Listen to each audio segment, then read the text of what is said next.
बिस्मिल्लाहिर्रहमानिर्रहीम।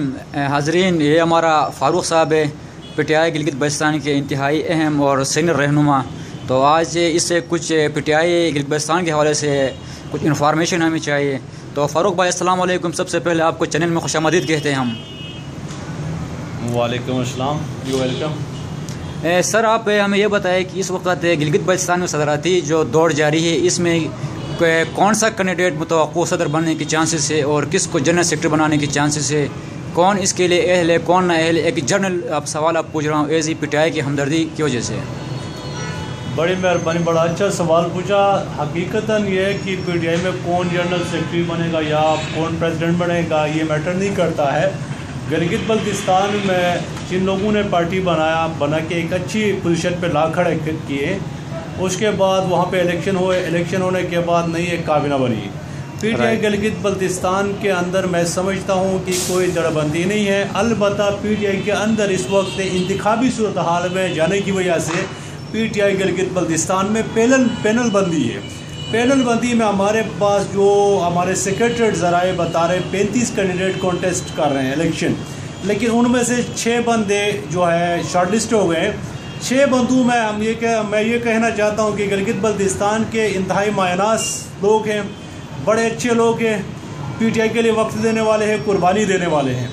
जिस किसी को मेरे जो पार्टी के हेड हैं जनाब इमरान खान साहब, जिसके सर पे हाथ रखेंगे हमें मानो तस्लीम होगा, कबूल होगा। जिसको जनरल सेक्रेटरी बनाएंगे हमें कबूल होगा। यही पार्टी के अंदर पहली दफ़ा सियासी पार्टियों के अंदर पहली दफ़ा जमहूरियत देखने को मिलती है, जिसमें यह है कि जनाब पहली दफ़ा इलेक्शन हो रही है जिसमें 35 कैंडिडेट कंटेस्ट करें।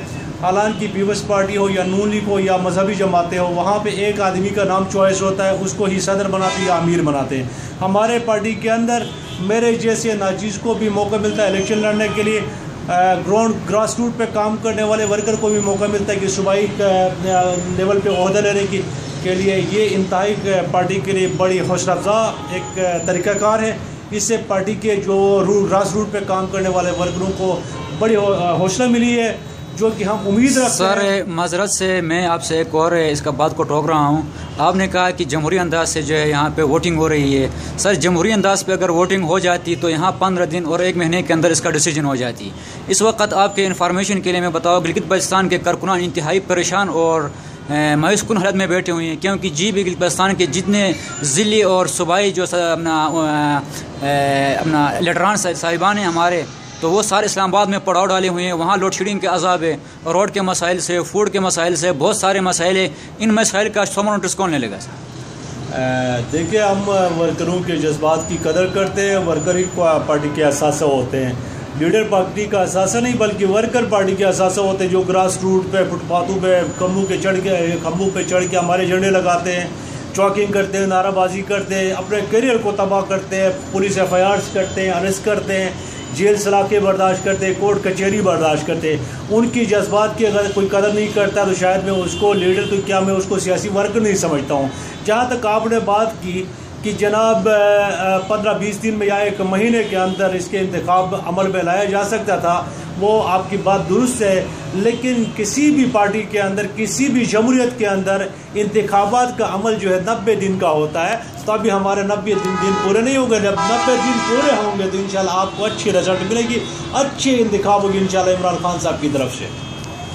थैंक यू फ़ारूक भाई। जिसका भी अलाउंस हो इंशाअल्लाह रहमान जीत गिलगित बल्तिस्तान की होगी, पीटीआई की होगी, नया गिलगित बल्तिस्तान के पूरे आवाम को और हम सबको इंतज़ार रहेगा। थैंक यू, सलाम।